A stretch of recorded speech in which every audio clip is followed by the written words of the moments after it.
So, lesson 2, here we are. So we just finished with Hobbes, Locke, and Smith, and we're on our way to a voluntary world. And so this is part 1, the conceptual crescendo.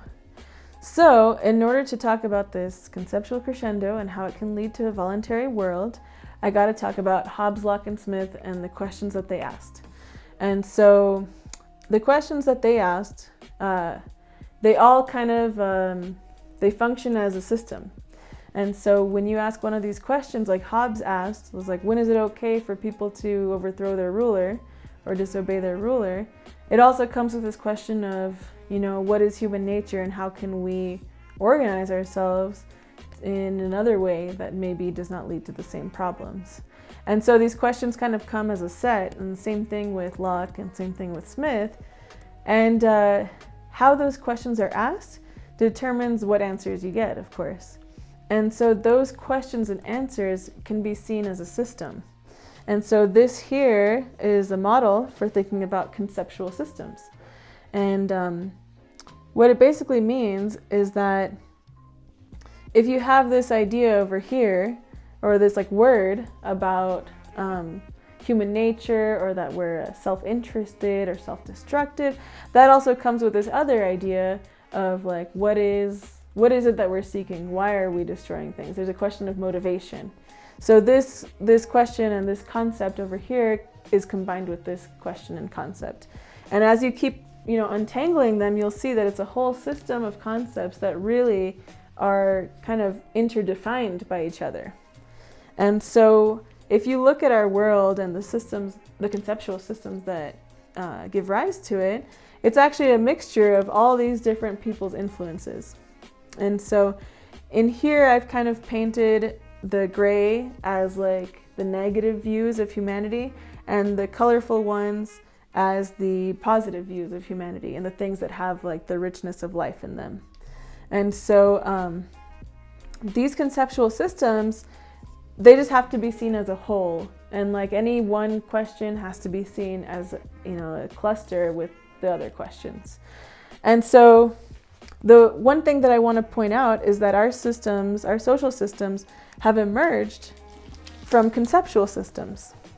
So if you have this idea that, like Hobbes said, that we're self-destructive and that we need an absolute monarch to kind of rule over everyone, then this kind of social system will emerge from that idea, something like whatever King Charles II and his rule would come out of something like that.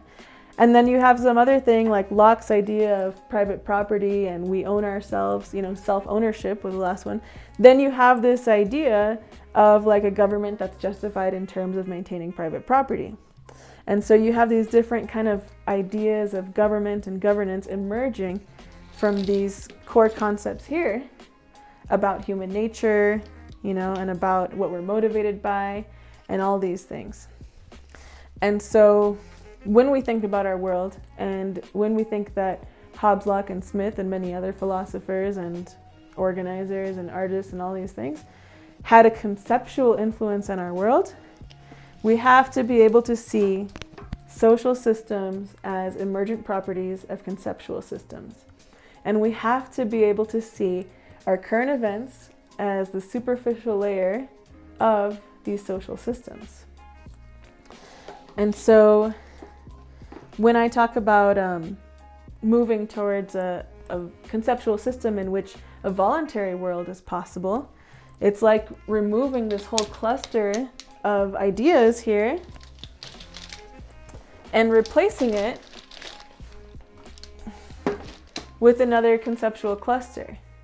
And so this is a whole different set of questions and a whole different set of answers, which requires a system of vocabulary to describe this system here.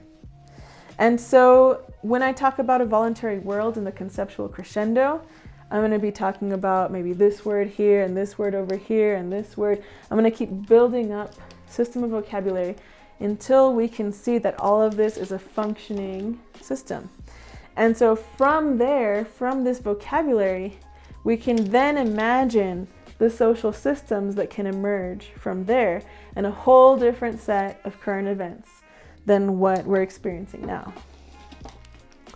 And so in order to start on that journey of conceptual development, I want to bring an example of a parent and child bonding for the first time. And we can start off with some concepts about I and we. We can start off with concepts about value and social emotions. And so that will be the beginning of our conceptual crescendo and the first pieces in our conceptual system. So here we go. One of the ideas I want to introduce was the concept of value. And so here is where people are experiencing something of value. They're experiencing something beautiful. They're connecting with their child. The child is also experiencing value. And that's what I call intrinsic value. Like, these moments are worthwhile in themselves. And it's not instrumental to anything. It's not like some, ulterior motive. They're just connecting for its own sake. And that idea of something for its own sake is intrinsic value. So I want to point to that right now. And the other thing that we're seeing here is interaction. So you're seeing people interact and they're having a great time with each other, and interaction is what our social settings are, right? That's what society is. It's interaction. Social settings, I really want to point to that term because that really helps us talk about all different ways that we can interact in society that doesn't presuppose anything about how the world is currently shaped.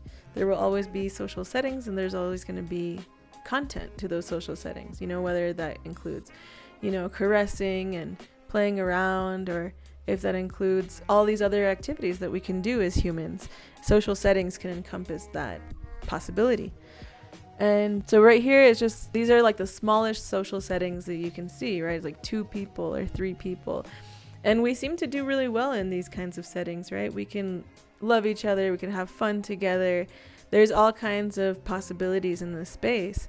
And that kind of possibility I really want to bring to the whole world, because we know that a lot of the way that we experience the world doesn't feel like how this baby feels as it's being thrown up into the air. And so I want to be able to talk about those possibilities from this shared experience of these loving interactions. And so in the last video, I talked about self-reference, and it's just how we refer to ourselves, how we think about ourselves, and how we feel about ourselves on the individual and the collective level. Collective self-reference is how we feel about ourselves. So how do these 3 people feel about themselves at the moment? How do these 2 people feel about themselves? There's a sense of self-love or co-self-love is what I like to call it. The co-self is just a short version of collective self. And there is such a thing as a we here, a collective identity happening, a collective feeling. And how we fill that in to self fill in the blank, right? So is it self-love, self-esteem, self-assurance? And how can we cultivate the positive feelings of the collective self? And all of that is emotional. Everything about society is emotional. So we have to understand social emotions and how they function, and that we can build the world on the basis of positive social emotions. And remember, tying it back to the commentary from the first video, is that what we think at the small scale and how we think about ourselves will self-fulfill, and it will self-amplify. So getting the social emotions right from the start and having that positive self-reference is going to be exactly what self-fulfills. All right, so that was super cute, and I did that on purpose because a lot of the things that give life meaning or make it worth living are things that are really beautiful and accessible, and I wanted to ground these concepts into something that are accessible and that you have experience with. And so building off of that concept of what do we want to self-fulfill, as humans, I like to say we are self-fulfilling philosophies. We become the product of what we believe about ourselves. So that's why I emphasize self-reference, and that's why I emphasize intrinsic value. So let me get a little bit more into intrinsic value. So intrinsic value is all the things that make life worth living. And in this case, I showed, parents playing with their children, and that's definitely something that makes life worth living. And there's so many things that make life worth living. And the exploration of that comes through a lot of different conditions that we can take control of and that we can foster and nourish. So at the beginning of this lesson, I talked about how we live in a world that more looks like this. It's gray, it's kind of drained of its life. And that's because the conceptual systems that we are based on have to do with these negative views of humanity, that have to do with fear and being wary of other people and thinking that everyone's your enemy, and we have to build systems to protect people from being your enemy. But that idea of enemy is a social construct, and it comes from the beliefs that we have about ourselves and each other. And over here, I just showed you a beautiful montage of a situation in which we have positive beliefs about each other and positive beliefs about ourselves. And so that feeling of, the child being thrown up in the air and being caught, that's a feeling of adventure and self-assurance, and that self-assurance and self-love is a social emotion. It happens through the eyes of others. And so how we choose to see ourselves and see others really informs our social relationships, or the word that I use with social settings. So in this world, this is what I want to point to. This world is colorful. It's full of what makes life worth living. And the concepts are mutually supportive and interdefined of something that makes life truly worth living. And so what I just planted are kind of the seeds of the positive social emotions that could form the basis of our social settings. And this one had a focus on childhood, but those children who grow up in positive social emotions become adults that function off of those positive social emotions. And so I want to make that a priority in our society, to have positive social emotions from youth, and that is the priority. And what happens when children are raised with a positive sense of self, surrounded by other children that are raised in a positive sense of self? Those are the circumstances that lead to a positive view of humanity. Because when you feel good inside and you have other people around you that feel good inside, you don't have the fear and the enemy mindset. What you have is you're surrounded by friends, you're surrounded by people who love you for who you are. And in childhood, we have so many different ways that we can develop. Each of us has a whole set of skills and interests and this open-ended possibility of who we can be. And some of us are more geared towards, music. Some of us are really into math and science. Some of us are into the mixture of all of that. And so, when I talk about a liberated world or a voluntary world, it's allowing both children and adults to really come into their full selves from a place of passion. And that place of passion is where that positive self-reference is going to come. And I want to emphasize that positive self-reference and that positive emotional feeling about oneself and others is the most important thing that we should be cultivating in this society. So it raises the question of what does make life worth living, and how can we be wise about that question? How can we not just ask that from our experiences in this world, but how can we ask that question such that it brings about what makes life worth living for everyone?